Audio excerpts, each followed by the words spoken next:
ఇజ్రాయెల్‌లో జగిత్యాలకు చెందిన రేవెల రవీందర్ గుండెపోటుతో మృతి చెందాడు. బతుకు తెరువు కోసం 2 ఏళ్ల క్రితం ఇజ్రాయెల్ వెళ్లిన రవీందర్ 2 రోజుల క్రితం గుండెపోటుతో మృతి చెందాడు. ఇప్పటికే ఇజ్రాయెల్, ఇరాన్ దేశాల మధ్య భీకర యుద్ధం జరుగుతున్న నేపథ్యంలో విమాన రాకపోకలకు అంతరాయం కలుగుతోంది.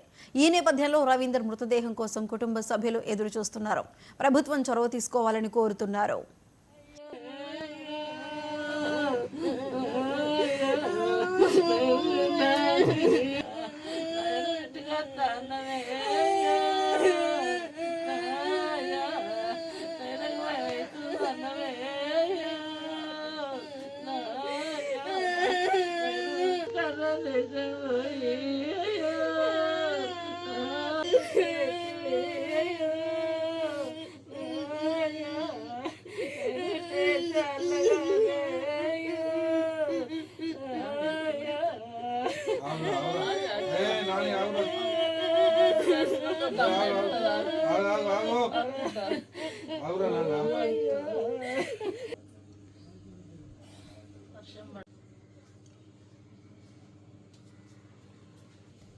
నా పేరు రేవెల్ల విజయ రవీంద్ర.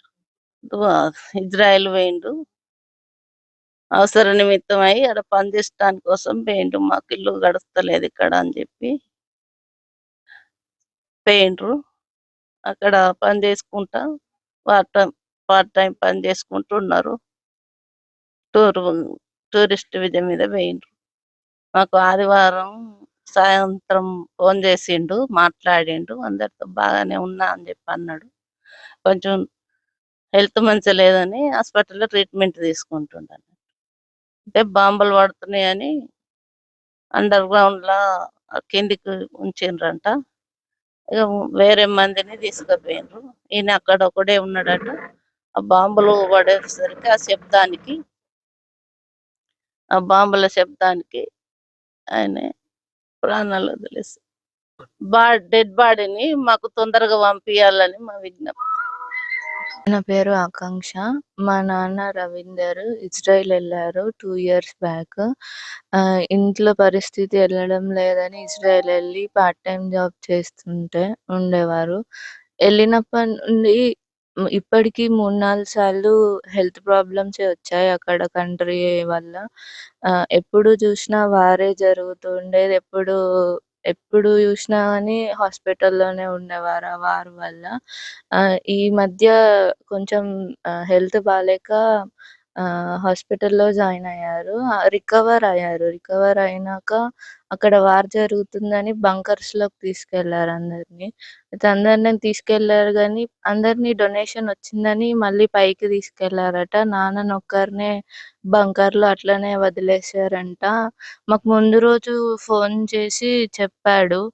నేను బానే ఉన్నా, అంతా బానే ఉంది. కానీ ఇక్కడ వార్ జరుగుతుందని నాకు బాగా భయమైతుంది. ఆ భయంకే నాకు చేతులు, కాళ్ళు ఆడట్లేదు అని చెప్పిండు. ముందు రోజు మాట్లాడిండు మాతో మంచిగానే. పరిస్థితి మొత్తం క్యూర్ అయిపోయిండసలు.